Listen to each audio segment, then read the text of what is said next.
Hello po sa inyong lahat mga kabarya. Nandito na naman po ako si Pinoy Coin Hunter para atin pong pag-usapan ang tungkol dito sa coin na ito na 2,500 piso coin. Isa po itong Pope John Paul II. Yan, ginawa po yung barya na ito dahil po sa kanyang pagbisita dito sa Pilipinas.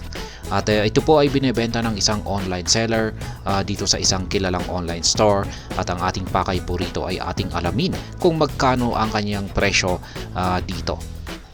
At ayan, nakikita po natin dito sa kanyang larawan ang yan, medyo hindi nga lang malinaw. Yan, dito ay ayan, mas malinaw yung kanyang kuha rito. Ngayon ay dito po tayo kay Numista, ay ito po yung kanyang overside. Yan, ito naman yung kanyang reverse side kung saan ay nakikita po natin dito yung nakaukit na mukha ni Pope John Paul II. Ayan, mas malinaw po kasi yung kuha rito ni Numista. Yan, ginawa, gaya ng sinabi ko kanina, ay ginawa po ito bilang isang commemorative coin dahil po sa naging pagbisita ni Pope John Paul II dito sa ating bansa or dito po sa Pilipinas. Ayan, ito po yung kanyang overside.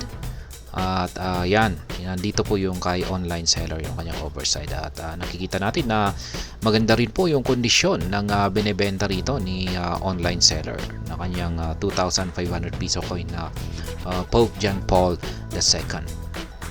Yan, ito naman po yung kanyang reverse side kung saan ay nakikita natin dito yung nakaukit na mukha ni Pope John Paul II na bagyang nakaharap dito sa ating dito sa ating bandang kaliwa. Ayan, at ito na rin po yung sa kanya, pero medyo hindi gaanong malinaw. Meron pa siyang isang kuha dito pero malayo.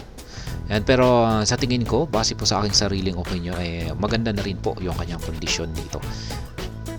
Ayan, kitang-kita naman na maganda po kasi yung kanyang lagayan, at mukhang talagang hindi po niya inilalabas dito sa kanyang lagayan na ito. Kaya nananatiling good condition po siya. Uncirculated po yan. Kaya ngayon ay check po natin kung ano yung kanyang composition. Ayan, gawa po siya sa ginto. Ayan, 0.916 yung kanyang gold composition ayon po dito sa ibinigay na feature ni Numista.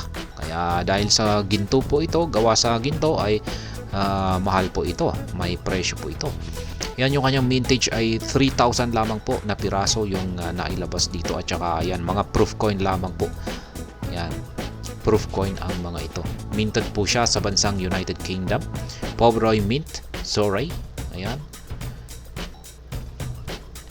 Kaya yan, talagang mahal ito kasi napaka-rare po talaga nito. Iilang piraso lamang po yung kanilang ginawa, at maliban po dyan ay yung kanyang composition ay gold.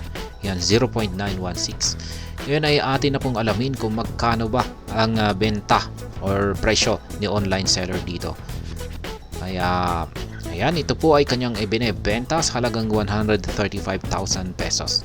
1995 gold, 2,500 piso Pope John Paul gold coin. Ayan, niya po itong binebenta sa halagang 135,000 pesos. Ayan, natin pong muling pagmasdan ang kanyang mga larawan na ito. Bangko Sentral ng Pilipinas, number 1587. Yan, ang ganda po ng kanyang lagayan. Siguro ay kasama po yan, syempre. Bibigay niya kung pagbibilhin po natin yan, ay kasama po yung kanyang certificate na ito, at saka yung kanyang lagayan na ito. Yan, yung kulay red na ito, box, yung kanyang box. Yan, lahat po ng nakikita natin dito except yung kanyang table, syempre, ay yan po yung makukuha natin kung sakaling binili natin ito. Yan, ito po ay kanyang yung online seller natin dito, kanyang binebenta po ito muli sa halagang 135,000 pesos.